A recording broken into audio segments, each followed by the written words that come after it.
Du côté de Artaud, la coopérative d'artistes située au 37 de la rue Saint-Jacques à Saint-Jean-sur-Richelieu, il y a plusieurs activités en cours d'année. D'ailleurs, on recevait la semaine dernière la nouvelle directrice générale, Valérie Lahaye. Et dans toute cette année, il y a bien sûr, comme on le sait, à chaque fin de mois de septembre, les Journées de la culture. Et l'activité cette année dont on vous parle, ce sont les Sentiers de l'émotion du 28 septembre jusqu'au dimanche 1er octobre. Avec nous pour en parler, Richard Monette. Bonjour et bienvenue. Bonjour. Bon, à chaque année, on se demande toujours un peu qu'est-ce qu'on fait pour les Journées de la culture, surtout quand on est une coopérative d'artistes comme Artaud. Oui. Là, cette année, on donne de la visibilité principalement à quoi? À des auteurs de la région? Oui, aux mots, Oui. les amoureux des mots. C'est un comité chez Artaud qui s'appelle justement Artaud Mots. C'est une nouvelle entité, en fait, parce que chez Artaud, comme on pourrait dire, c'était perçu comme étant une coopérative d'artistes d'art visuel. Majoritairement. Majoritairement. Mais il y a aussi des artistes musiciens, il y a des artistes auteurs qui sont là. Et puis, suite à la pandémie, là, il y a comme une espèce de regain qui s'installe et nous, les gens, on s'est regroupés, les amoureux des mots, on s'est regroupés sous la bannière Artaud Mots. Et puis, on a l'intention, là, dans cette année, en 2023-2024, on fait partie de la programmation, ce qui n'était pas avant. Et on a l'intention de manifester notre présence et de montrer nos créations. Mais vous faites bien de le dire parce qu'à la base, on pourrait penser à tort que c'est principalement des peintres, des sculpteurs. Quoi qu'on avait ouvert la voie un peu aux musiciens avec de superbes soirées, c'est une superbe salle. Puis, là, j'ai un flash, mais je me rappelle à l'époque où Feu Gilles Gemme était le président d'Artaud. Gilles qui lui-même composait des poèmes, des livres et tout ça. Donc lui-même était un amoureux des mots. Donc, je suis content de voir que là, maintenant, les amoureux des mots refont surface avec, entre autres, cet événement-là. Oui, et puis c'est intéressant que vous ayez mentionné Gilles Gemme, parce que dernièrement, chez Artaud, on avait la petite galerie, la grande galerie. Maintenant, la grande galerie, ça n'existe plus. Ça s'appelle la galerie Gilles Gemme, en son honneur, justement. C'est une chose qui nous a fait chaud au cœur quand on a eu l'annonce de ça. Bon. Donc, les gens qui vont se présenter à la fin septembre, en fait, jusqu'au dimanche 1er octobre, qu'est-ce qu'on va voir au juste? Qu'est-ce qu'on va pouvoir lire au juste? Oui, il va y avoir 8 textes de 8 auteurs différents qui sont membres de la coopérative Artaud. Et son poésie, il va y avoir aussi des textes en prose qui se tiennent sur une seule page, en fait. Et ces textes-là vont être dans la petite galerie. Et ça va être l'exposition comme telle, qui débute le 28. Et puis, le 1er octobre, le dimanche, dans l'après-midi, il va y avoir un spectacle où on va avoir les musiciens qui vont faire l'ambiance. Et le spectacle va commencer avec du théâtre, où on va avoir des activités avec les mots. Et ensuite, les 8 participants, les 8 auteurs, vont livrer leur texte. Et juste avant ça, cette semaine, justement, on va avoir une formation avec Daniel Beaumont qui est en théâtre et qui va nous coacher là, pour qu'on puisse livrer un texte de façon vibrante et émotive, puisque c'est les Sentiers de l'émotion. Parce que souvent, là, on est peut-être dans les stéréotypes, mais souvent, les artistes, les peintres... pas toujours des gens qui aiment s'exprimer en public. Ils le font avec le pinceau. C'est la même chose un peu pour les auteurs. Hein? On les imagine tout seuls dans une pièce, dans un sous-sol, à écrire des pages et des mots. Mais quand vient le temps de donner des entrevues ou de l'expliquer en public, il y en a qui sont à l'aise, mais il y en a qui sont moins à l'aise avec la chose. Là. Exactement. Et Daniel va généreusement nous offre de nous coacher là, pour qu'on puisse finalement avoir une belle visibilité. Et bien livrer ce qu'on a à livrer. Absolument, bien livrer ce qu'on a à livrer. Qui sont ces 8 auteurs en question? Il y a Denis Boudria, qui est un auteur connu. Il y a Marie Lanier, qui est là aussi. Denis Roy, qui est aussi, je pense, connu. Il y a Doris Morin. Ensuite, on a des nouveaux. Il y a Vanessa. Vanessa, j'oublie le nom de famille. Il y a Vanessa. En fait, il y a 3 nouveaux auteurs, et moi-même inclus, là, je vais être là. Bon. Et qu'est-ce qu'on leur a demandé à ces auteurs-là? C'est-à-dire de sortir un texte en particulier, un texte qu'ils ont déjà fait, ou est-ce qu'eux-mêmes ont créé un nouveau texte pour les besoins de l'exposition? En fait, ça, c'est un secret. Mais ce qu'on a demandé, c'était de nous présenter des textes sur le thème les sentiers de l'émotion.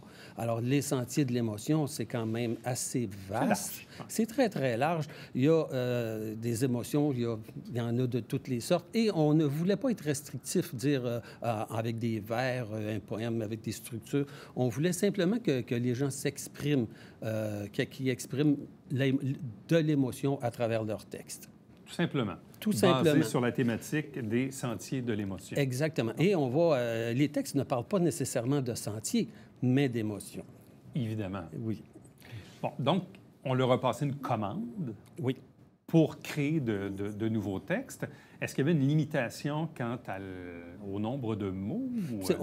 En autant que ça pouvait tenir sur une page 8,5 par 11, qu'on allait pouvoir agrandir pour l'exposition. Alors, c'était la seule restriction, c'était que ça tienne sur une page 8,5 par 11. Et c'est quand même assez inusité, parce que souvent, on est habitué, quand on va dans une galerie d'art, de voir peinture, de voir une toile, de voir une sculpture, bref. Alors que là, dans le fond, on va être devant une feuille de papier avec des mots. Une feuille de papier avec des mots. Et ce qu'il y a de caché derrière ça, en fait, c'est que la toile, c'est quelque chose qu'on se met devant et qu'on regarde. Et puis, les mots, quand on les affiche sous une forme semblable à une toile, c'est pareil, on se met devant et on la contemple et on lit les mots qui sont là comme on pourrait lire ce qu'un peintre nous met dans sa toile. Mais c'est quand même assez inusité. Je ne me rappelle pas d'avoir vu ça souvent comme tel. Ça doit exister ailleurs, je présume, mais c'est quand même assez particulier.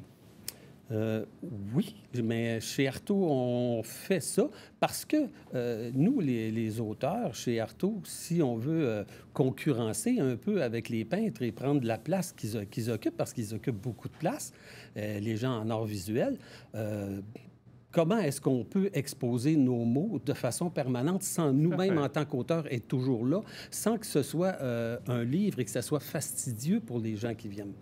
Bon, Artaud, de mémoire, c'est quoi? Pas loin de 150 membres? Ou... on est un peu moins que 150. Je pense 130, 133 qu'on a su dernièrement. Est-ce qu'il y a beaucoup d'auteurs là-dedans? En fait, des gens qui sont uniquement auteurs, peut-être une dizaine. C'est ça, hein? Oui, peut-être une dizaine. Mais par contre, il y a beaucoup de peintres, de gens en art visuel ou sculpteurs. Qui font un peu des deux, oui. Et qui font un peu des deux, ou tout simplement qui sont amoureux des mots. OK. Bon, donc, vous participez un peu à ce renouveau d'Artaud post-pandémie, parce que, bon, la pandémie, ça a été difficile dans le domaine de la culture, les arts, le divertissement. On a tenu ça un peu à bout de bras.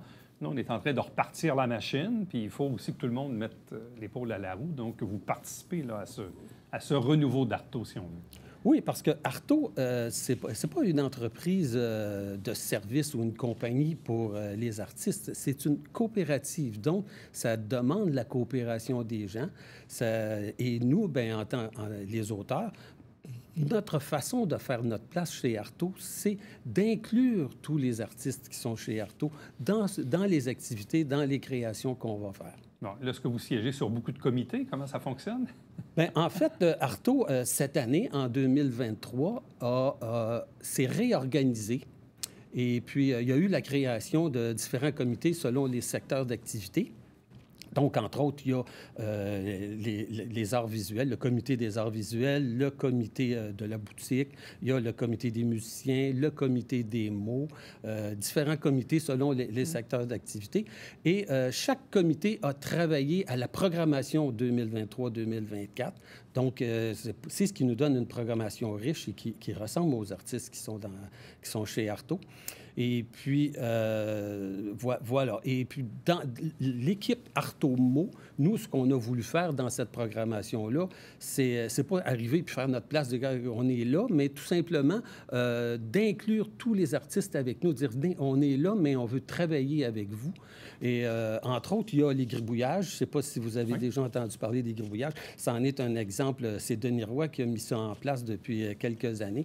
Les gribouillages, c'est l'exemple le plus frappant de cette collaboration-là où les peintres viennent nous présenter des toiles et où monsieur et madame tout le monde, pas seulement des écrivains, ainsi tout le monde qui est invité, viennent ici, voient les toiles, se les font expliquer et ensuite, sur des défis ou en fait des pistes d'écriture, les gens vont écrire et ensuite ils vont verbaliser ce qu'ils viennent d'écrire. C'est une aventure extraordinaire. Bon, avez-vous d'autres projets sur la planche dans l'année qui vient? Oui, effectivement. Dans l'année qui vient, bon, il y a les ateliers gribouillage. Ça se tient à tous les deuxièmes mardis du mois. Et c'est rendu populaire. Et je vais vous dire que les artistes peintres qui participent à ça, plusieurs arrivent réticents, se demandant mais qu'est-ce qui va se passer. Et quand ils sortent de là, ils sont tous enchantés. On va avoir, bon, évidemment, l'activité Les Sentiers de l'émotion. Le 21 mars, là, pour la Journée mondiale de la poésie, on va tenir un micro libre à ce moment-là.